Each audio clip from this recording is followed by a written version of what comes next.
Today we are going to talk about one of the greatest musical artists in history who is still revered and loved by the elderly to the children, Jimi Hendrix. We will discuss first Hendrix's early life and life in the United States military, second, his short-lived yet illustrious musical career, and lastly, his extensive use of drugs and his very early death. Much of the information I'm going to share with you today came from biography.com, notablebiographies.com, and Britannica.com.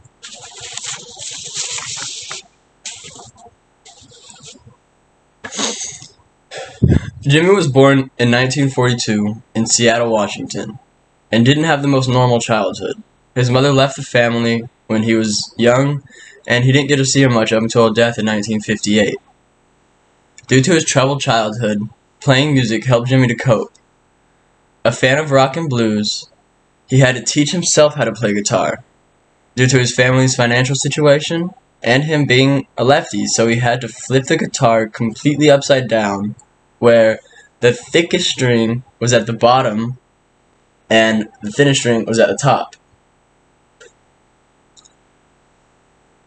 In 1961, Hendrix joined the army, and while enlisted formed a band, the King Castles.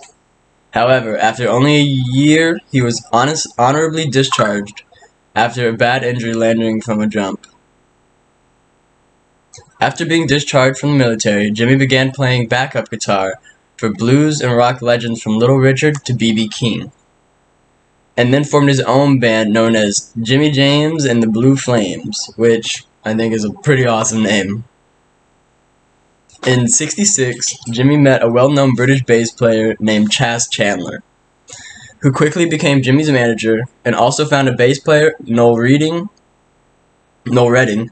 and a drummer, Mitch Mitchell, to form the Jimi Hendrix Experience.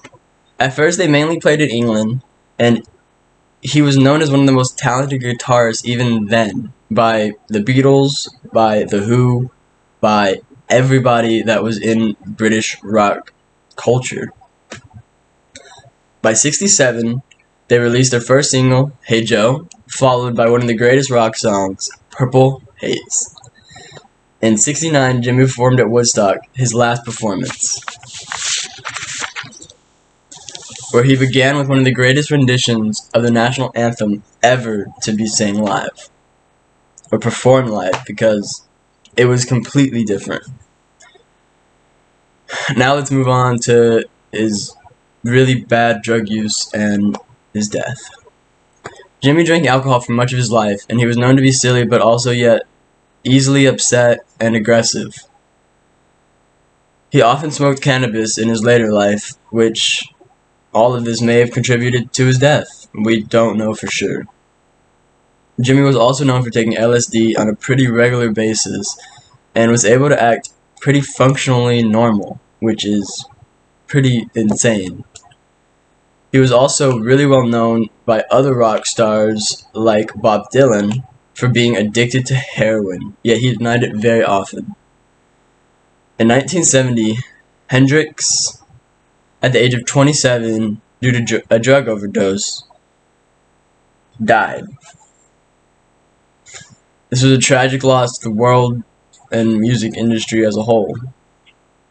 Today we went over many things about Jimi Hendrix. First, we discussed Hendrix's early life and military service. Second, we found out about Hendrix's musical career and his last festival he played. Lastly, we talked about Hendrix's drug use and his extremely early death. Jimi Hendrix left an everlasting mark on the entirety of the music industry and how it can be played.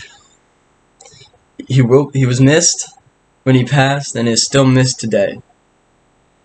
It's just sad to think about how much more he could have accomplished if he was just to live a few more years, or even still now. He was talented and bright and amazing, and he was one of the greatest rock stars of all time. Thank you.